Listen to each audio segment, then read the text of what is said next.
I don't think there's ever just one moment where everything breaks. Usually it's slow, quiet. You don't notice it at first. It's in the way someone stops saying good morning, or how a hug lasts a second shorter. But then, every now and then, there's a night so sharp, so clear, that it slices through all the excuses you've been making. For me, that night came on a Tuesday. Cold outside, kind of gray and dull, nothing special. But the memory is burned into me like it just happened. She told me she had a work dinner. Not a meeting, not a conference call, a dinner.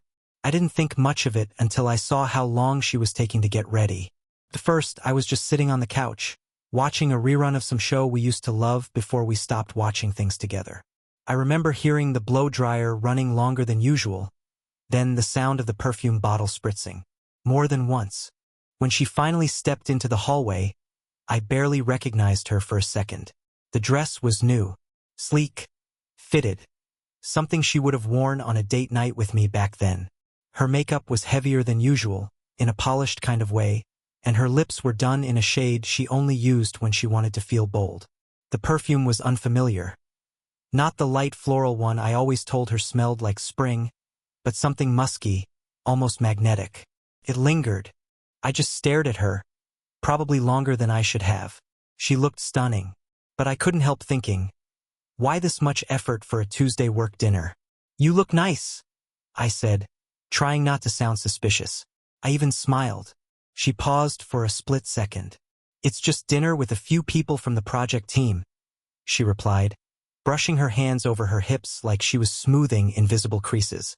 It's at that new place downtown, so I figured I'd dress up a little. First impressions, you know? I nodded, even though something inside me itched. She never dressed like this for work functions. She barely even mentioned work functions lately. I didn't say anything else. I didn't want to start a fight. So I just sat there, pretending to go back to the TV, while she grabbed her phone from the kitchen counter. That's when it happened. Her tablet lit up with a notification. She must have left it synced to her messages. I wasn't even looking for anything. I swear, I wasn't. But out of the corner of my eye, I saw it. A preview message from someone named J. Blueheart. Just a name, no last initial. No contact photo. Just that heart emoji and 5 words. Can't wait to see you. My stomach tightened, but I didn't react right away. I just stared at it for a second, trying to replay what I saw. Part of me wanted to believe I misunderstood. That it was innocent. That J was maybe a woman. That the heart emoji was something casual. A thing coworkers did now? Maybe. She walked back in, phone in hand, looking for her purse. And like an idiot, I spoke. Who's J? I asked. Calm. Simple. She froze. Not for long, a half second maybe, but long enough for me to catch it. Her eyes narrowed slightly, but her expression didn't crack. What? I pointed toward the tablet. You got a message from someone named J, with a heart. And then it began. The shift. First came the sigh. That dramatic, exhausted kind of sigh you let out when someone's done exactly what you expected them to. Then she rolled her eyes, walked right over to the tablet, and turned the screen off without reading the message. Seriously? She said, arms crossing. You're checking my messages now? I didn't check anything, I replied. It popped up. I just saw it. You just saw it? She repeated, mocking my tone. Because you're always looking. God, Mark, can't you let anything go? That hit harder than I thought it would. I wasn't snooping, I said, standing up now. It just popped up, and I saw it. And it didn't look like something you'd get from a coworker before a work dinner. She laughed, cold and sharp. Wow, so now I need to justify my messages too? I didn't say anything. Mark, this is exactly what I'm talking about, she continued, walking into the hallway and grabbing her coat. You're always assuming the worst. Always waiting for me to mess up so you can say, gotcha. It's exhausting. I'm not assuming anything, I said, trying to stay steady. I'm just asking a question. No, she snapped, turning around. You're accusing me of something. That's what this is. It's not a question. It's a setup.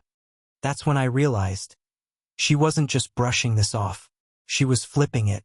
Suddenly, I was the one on trial. I was the paranoid one, the insecure one, the guy who couldn't trust his wife to go to a dinner without jumping to conclusions. She grabbed her keys and phone, turned back toward me, and added one more parting *T. This kind of suspicion, this is what's *ling us. Not me, not my messages, not anything else. You. And with that, she left. I stood in the hallway for a long time after the door shut, trying to understand what just happened. Because here's the thing, I wasn't even angry when I asked. I was confused. I wanted to give her a chance to explain, to tell me it was nothing, that I was being dumb, that Jay was someone harmless. But she never even tried. She went straight to defense, straight to blame, like she knew this conversation was coming, like she had already planned for it. And I hate that I almost let her get away with it. I went back to the kitchen, stood in front of her tablet, and just stared at the dark screen. I didn't try to unlock it. I didn't try to find more. I just stood there, part of me still hoping I was wrong, that I was being paranoid, that I was the problem. Because that's what she wanted me to believe. She didn't explain the message. She didn't tell me who Jay was. She didn't even pretend to care how it made me feel. She made the whole thing about my reaction, not her actions. And somehow, I found myself questioning myself, my tone, my timing, whether I should have just said nothing at all. And that's when I knew this wasn't about one text. This was about something deeper, something I couldn't ignore anymore. Because if the first time I asked a simple question, her instinct was to blame me, to accuse me of ruining everything, then maybe she was trying to hide the fact that something already had.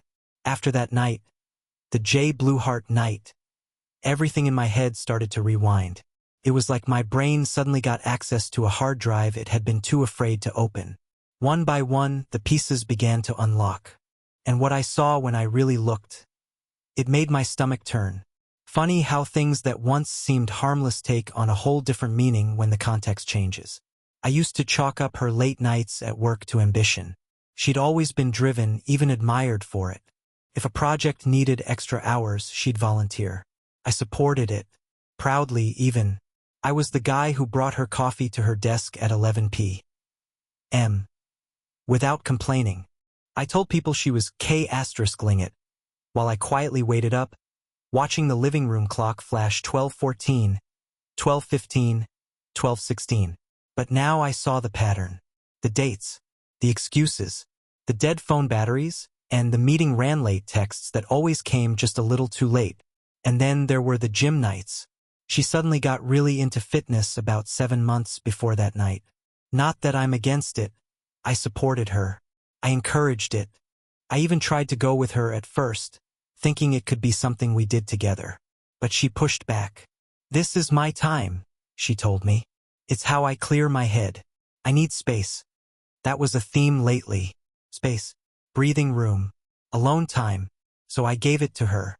She'd leave the house in yoga pants and a hoodie, but I started noticing the details. Hair freshly done, subtle makeup, the scent of her perfume, not overpowering, but intentional. She said it was for confidence, for herself, and maybe that was true, at first. But then came the shift. She stopped talking about the gym entirely. I'd ask how it went, and I'd get a vague good or fine. If I asked what workout she did, she'd get annoyed, like I was invading her privacy. One time I asked if she was going with anyone, and she just stared at me like I'd accused her of murder. "Why do you always have to interrogate me?"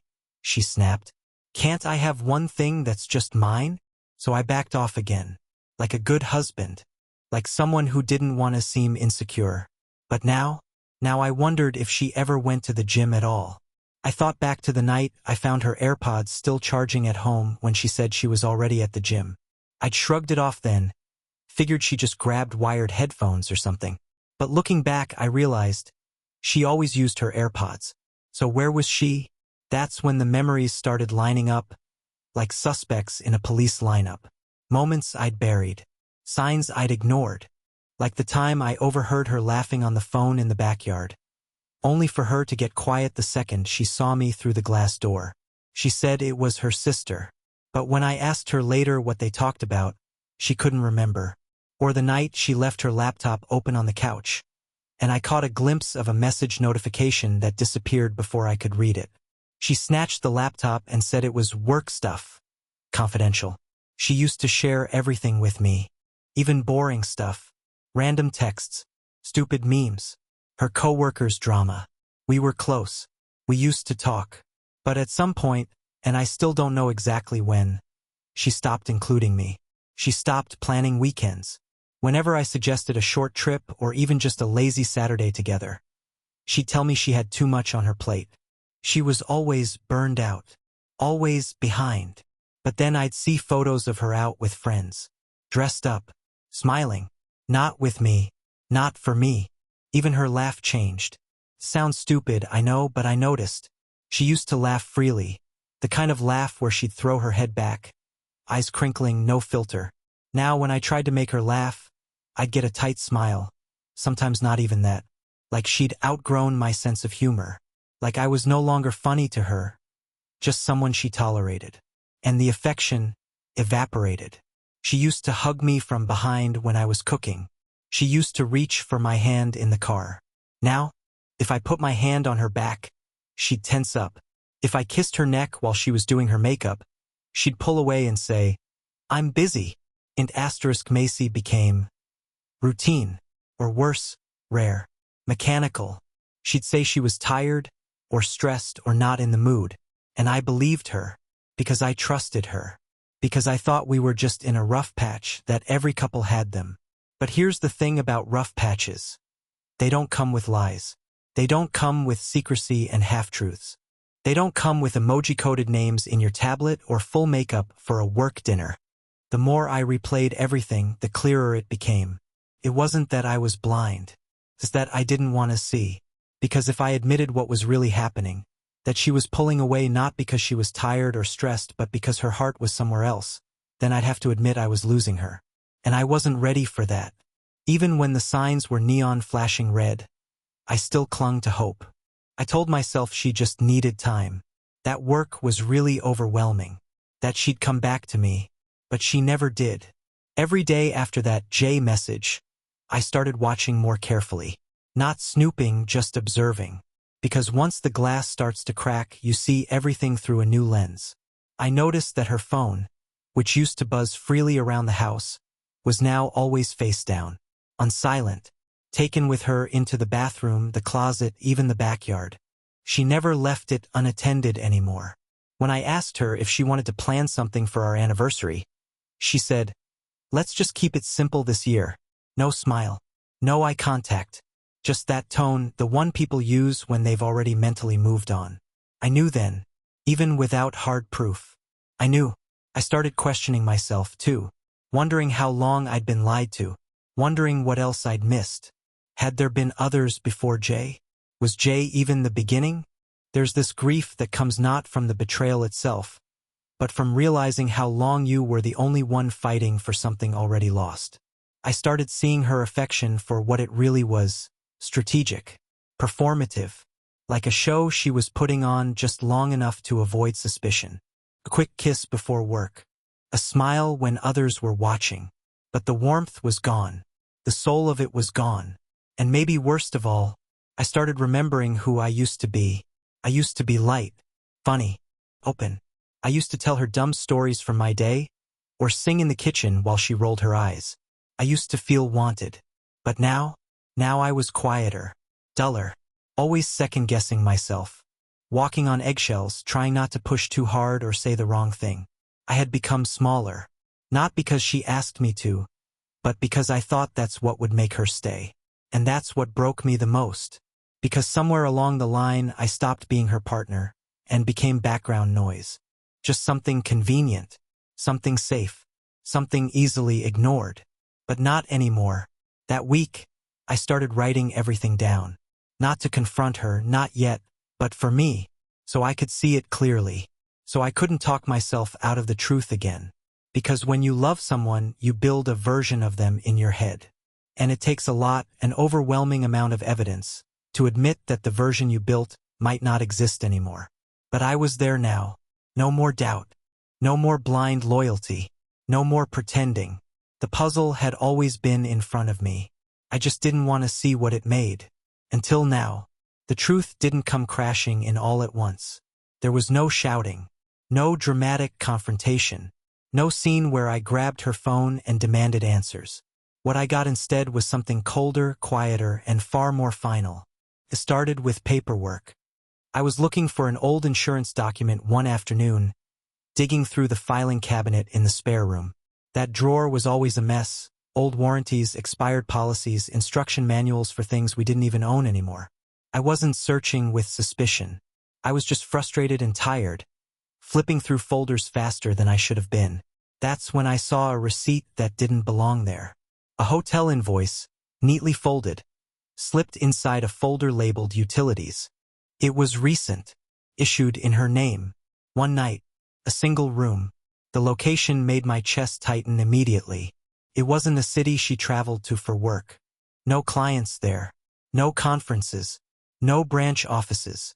Nothing. Just a place 2 hours away. Close enough to drive. Far enough to disappear. I stood there holding that piece of paper longer than I'd like to admit. Reading the date. The room number. The total amount.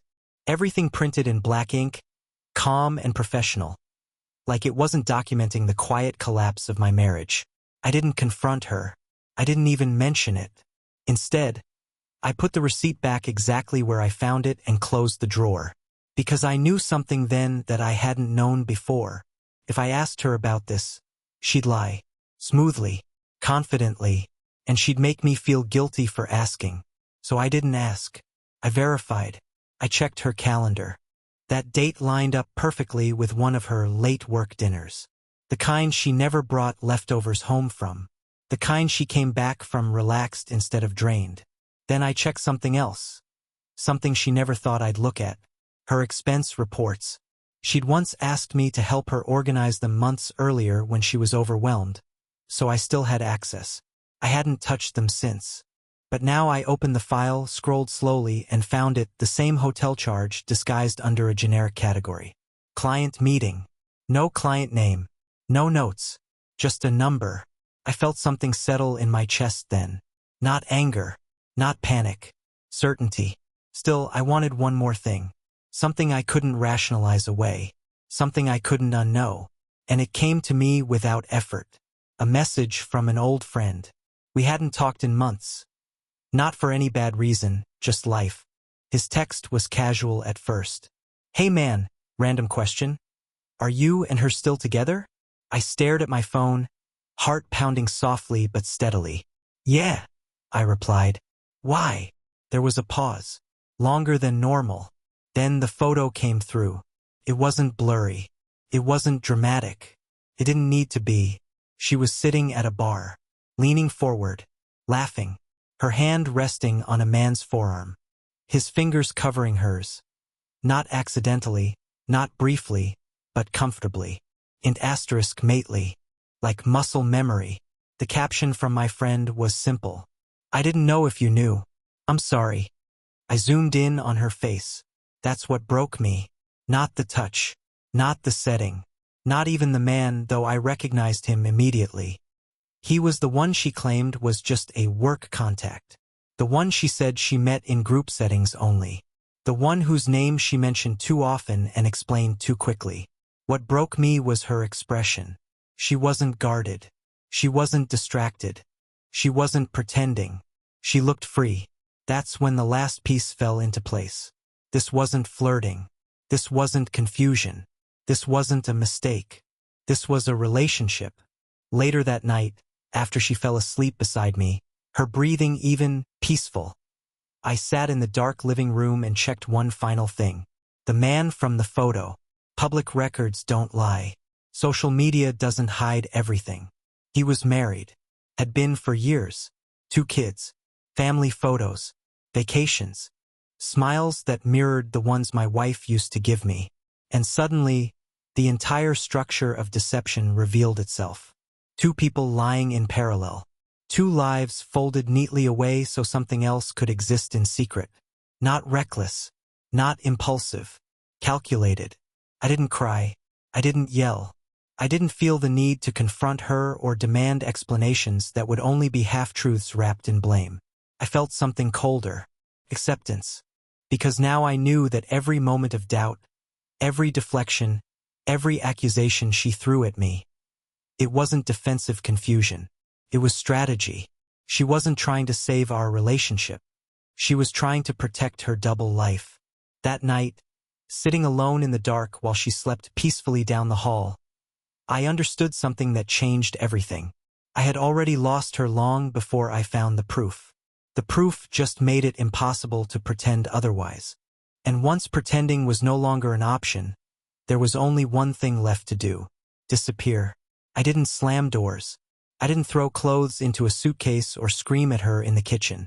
I didn't beg for honesty or wait for a confession I already knew would never come. That kind of drama would have made it feel like I was still fighting for something. Like there was still something to fight for. But there wasn't. So I left like she had been leaving me for months. Quietly, methodically, and without explanation. It started with a checklist. That's how numb I was by then. I didn't write a letter or make some last attempt to save what was already dead. I opened a notepad and made a list. Things I'd need. Places I could go. People I trusted enough to not ask questions. I had never pictured myself as the kind of guy who would vanish from his own life. I used to think people who did that were cowards. But now I saw it differently. Disappearing isn't always weakness. Sometimes it's the only way to survive being erased slowly. I waited 3 days after I saw the photo. I kept going through the motions, playing my role like a man stuck in a show he no longer wanted tickets for. I made coffee, went to work, laughed at things that weren't funny, slept next to her like a stranger. I needed the time to prepare, to make sure when I left, I wouldn't have to come back. I pulled cash from the bank over several days, just enough at a time to not raise alarms. I backed up documents, took photos of the ones I'd need: birth certificate, passport, bank info. I called my boss and told him I needed a leave of absence for mental health reasons. He didn't push. I think he saw the burnout on my face long before I did. Then I rented a place in another state. Paid cash. 1 bedroom. Temporary lease. Furniture that didn't belong to me. Place with no history. I didn't even take most of my clothes. Just a couple duffel bags. Essentials. 1 photo of my parents. My laptop. And an old hoodie she hated that I suddenly couldn't leave behind. The night I left, she was watching a show in the living room. Something she used to beg me to watch with her. Now she didn't even notice I wasn't there. She laughed at something on the screen, completely unaware that I was upstairs folding the last shirt I'd ever pack in that house. I looked around our bedroom one final time. Her jewelry dish still sat on the dresser, rings and earrings tangled together like nothing was wrong. Her perfume sat on the nightstand, the same one she'd worn the night of that work dinner. That scent that used to mean she was getting ready for me. Now it meant someone else. I didn't touch anything of hers. Not out of respect, out of finality. I wasn't going to leave a note. I had planned on just disappearing. But at the last second, I grabbed an index card and wrote a single sentence. "Don't look for me. You already stopped seeing me." I left it on the kitchen table, right beside the ceramic mug she always used. The one that said, "Let's make today beautiful." She'd once given it to me as a joke gift after a rough week. It used to make me smile. Now it just felt cruel. I walked out the back door around midnight. Not a soul on the street. I parked my car 2 blocks away. I didn't want to risk the sound of the engine waking her. Even that felt like too much. The air was sharp, cold, the kind that makes your fingers ache and your breath cloud in front of you. I didn't feel it. Not really. I just walked. And when I reached my car and drove away from the house we'd shared, I didn't look back. Not once. Because I knew that if I did, I might start to feel something again. And if I started feeling things again, I might start doubting myself. I might think about the holidays, the inside jokes, the soft mornings when she used to trace circles on my chest while half asleep. But that wasn't now. Now was her phone turned screen down. Now was late nights she never explained. Now was lies dressed up as, "I'm just tired." Now was a man touching her hand in a bar while I sat at home thinking she was ordering takeout with colleagues. So no, I didn't look back. And when I crossed the state line 2 hours later, I finally allowed myself to breathe. I don't even remember the first night in the new place. I think I slept in my clothes on top of the bed. No sheets yet. No curtains. Just the hollow sound of a stranger's apartment and my own pulse. The next morning, I turned off my phone. The one she still had the number to. I left it off for 2 full days before I traded it in and got a new one under a different account. No social media. No shared location. No trail. I didn't call anyone. Not even the people who would have understood. I needed to be alone. Not because I wanted to punish myself, but because I needed to know who I was without her orbiting my world anymore. Because here's what no one tells you. You can love someone and still lose yourself in the process. You can stay for all the right reasons and still end up erased. I hadn't just lost a wife. I'd lost my reflection. And now, in this unfamiliar space with unfamiliar walls and secondhand furniture, I finally had the silence to hear myself again. I started keeping a journal. Just a cheap notebook from the gas station. I wrote down anything I wanted. Questions, memories, feelings I didn't know how to name yet. Did I miss the first signs? Was I just easy to replace? Why wasn't I enough for her? That one came up more than I'd like to admit. But slowly the questions changed. What do I want next? What am I like when I'm not constantly trying to be safe for someone else? It wasn't healing, not yet. But it was the beginning of it. People like to say that leaving is the hard part. But that's not true. Staying when you know you're being slowly erased, that's the hard part. Leaving is just the moment you finally let go of the weight. The aftermath? That's where the real work begins. The hardest moment came 2 weeks later. I had just finished putting together a bookshelf from the local thrift store. It wobbled slightly, but I didn't care. It was mine. I'd filled it with books I'd bought over the years but never had time to read. Self-help, fiction, even cookbooks. I was making dinner. Just spaghetti, nothing fancy. When my new phone buzzed, an unknown number, I froze. For a second, I considered answering. Just to hear her voice. Just to know what she'd say when she realized I was really gone. But I didn't. I watched it ring until it stopped. Then I blocked the number. She didn't get to rewrite the story. Not this time. Not after everything. She had disappeared from our marriage long before I disappeared from the house. The only difference was that I chose to leave with intention. Quietly, cleanly, not out of cruelty, not to hurt her, but because I finally understood. Some endings don't need to be loud to be complete. And mine had already happened long before I ever walked out the door. It didn't take long for her to start telling her version of the story. I knew she would. Even before I left, I could feel it. The subtle rehearsals. The way she would word things during arguments, planting little statements like, "I just feel like you're already somewhere else," or, "You've been pulling away from me for months." I'd hear those lines and wonder if she was saying them for me, or for the version of the story she planned to tell if I ever walked. Turns out it was the latter. The first confirmation came through a mutual friend, someone we'd known since college. Not close enough to be on either side, but close enough to check in. She messaged me about a week after I left. Just a simple, "Hey, are you okay? Emily's been saying some stuff, and I didn't want to believe it without hearing from you." I remember staring at that message for a long time, trying to decide if I even wanted to know. Part of me felt like replying would drag me back into the chaos I'd worked so hard to leave behind. But curiosity won. I asked what Emily had said. Apparently, she was telling people I had a breakdown, that I had grown emotionally distant, that I'd been depressed, withdrawn, not really there anymore. And when I finally left, she framed it like abandonment. Like she woke up one day and I was just gone. No warning, no explanation. She told people she was blindsided, that she didn't understand why I'd left, that I had been difficult to love lately. Difficult to love. That one stayed with me. She made it sound like I was the one who'd slipped away, like she'd been holding on, trying, fighting for us while I slowly detached. She didn't mention the other man. She didn't bring up Jay or the hotel or the photo. None of that made it into her version. In her story, I was the one who left without a word, the cold husband who disappeared and refused to talk it out. She even told some people she thought I had someone else. The irony nearly made me laugh. But it didn't. It made me tired. There's something deeply surreal about watching someone rewrite your shared life like it's fiction, painting over your pain with carefully selected shades of martyrdom and misdirection. She wasn't just lying to protect herself. She was performing, rebranding.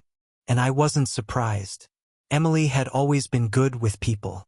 Charming, put together.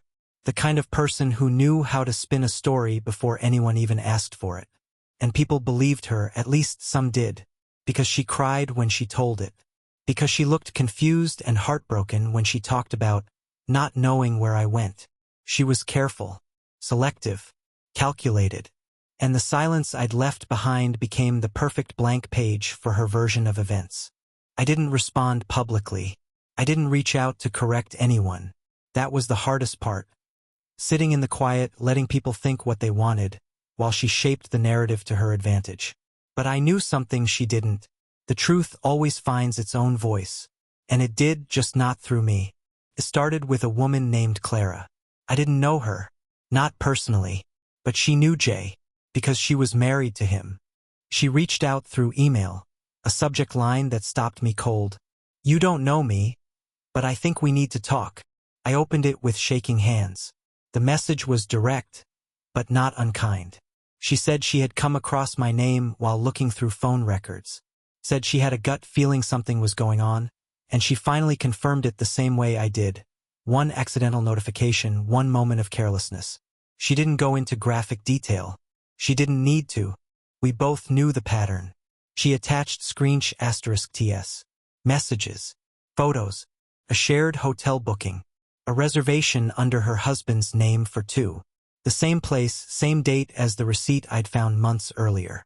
Then she said the thing that stuck with me more than anything else. "I just want you to know you're not crazy. You're not the one who disappeared. They were lying to both of us." I remember staring at the screen for what felt like an hour. Because finally, there it was. Undeniable, independent, truth from someone with no reason to protect or manipulate. She wasn't trying to hurt me. She just didn't want to be alone in the story anymore. We exchanged a few emails after that. Kept things respectful. Clean. No dramatics. She said she was separating from Jay. That she wasn't interested in revenge or mess. Just clarity. That was all I wanted, too. A few days later, I filed for divorce. No games. No warnings. Just the papers filed and delivered. I didn't call Emily to explain. I didn't owe her that. She'd had months to come clean. She'd chosen silence. Then she'd chosen lies. Now I was choosing to end the story for real. When she received the documents, I knew immediately, not because she called, but because the noise began. Suddenly I was getting messages from numbers I didn't recognize. Her friends. Her sister. A few people I hadn't spoken to in over a year. All versions of the same message. "This seems really sudden. Are you sure?" Emily's heartbroken. She says she doesn't understand. "She told us you left without saying anything. Why would you do that?" At first, I ignored them. I told myself it wasn't worth the energy. But after the fourth message, I responded with one sentence. Ask her about the man she met in Chicago. The silence after that was deafening. No more texts. No follow-ups. Just quiet. And in that quiet, I realized something important. Emily hadn't just lied to them. She'd lied to herself. Because it wasn't enough for her to betray me. She needed to make it my fault. To justify what she did by convincing herself I had somehow driven her to it. That's the most dangerous part about betrayal. Not the act itself, but the way people twist the truth to avoid accountability. She didn't want to be the villain in the story. She wanted to be misunderstood. And for a while, I think she believed it. But the story started to unravel. A mutual coworker of ours, someone I barely knew, messaged me weeks later. He'd heard rumors. Then he saw Emily out with Jay again. This time in public. No hiding. No work dinner disguise. And suddenly, her credibility started cracking. Her story didn't hold up under sunlight. That's the thing about lies, they don't age well. The truth, meanwhile, just waits. Patiently. Eventually, even some of her closest people started backing off. Quietly. No apologies. No confessions. Just slow, careful distance. The kind people keep when they realize they were sold a version of events that didn't hold water. I didn't gloat. I didn't feel triumphant. I just felt done. Because by then, the damage wasn't about her anymore. It wasn't even about what she'd done. It was about what I had to become in order to survive it. I had to become the kind of person who knew how to leave, who knew how to protect himself, who no longer waited for someone else to admit the truth. And weirdly, her rewriting of the past helped me get there. Because when someone you loved, someone you gave years of your life to, can lie about who you were and what you meant, you stop trying to make sense of their version. You stop needing to correct it. You just walk away. And you let them sit with the story they chose to tell, knowing eventually they'll have to live inside the fiction they created. Alone. The divorce wasn't loud. It was signed, filed, and finalized with less emotion than I expected. No begging, no final fight. Just silence. But in that silence, something strange happened. I found peace. I moved into a smaller place, got a new job, reconnected with friends I hadn't spoken to in years. I picked up old hobbies, went on long drives with no destination, started waking up without dread. For the first time in a long time, I wasn't shrinking myself to keep someone else comfortable. There were still bad days, sure, but the weight wasn't the same. I didn't need closure anymore. I didn't wait for apologies or explanations. The story ended without a dramatic final scene, and that gave me more healing than any confrontation ever could. 7 years later, I saw her again, at my father's funeral. She stood next to my brother, polished, composed, acting like we were distant acquaintances. She smiled like nothing had ever happened. But I had changed. I didn't feel anger. No urge to expose her. I didn't need her to know how much I'd grown, because I already knew. I had built a life without her. A better one.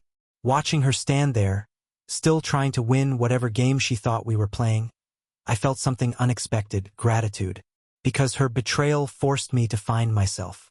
And in that moment, I realized the real victory wasn't leaving quietly.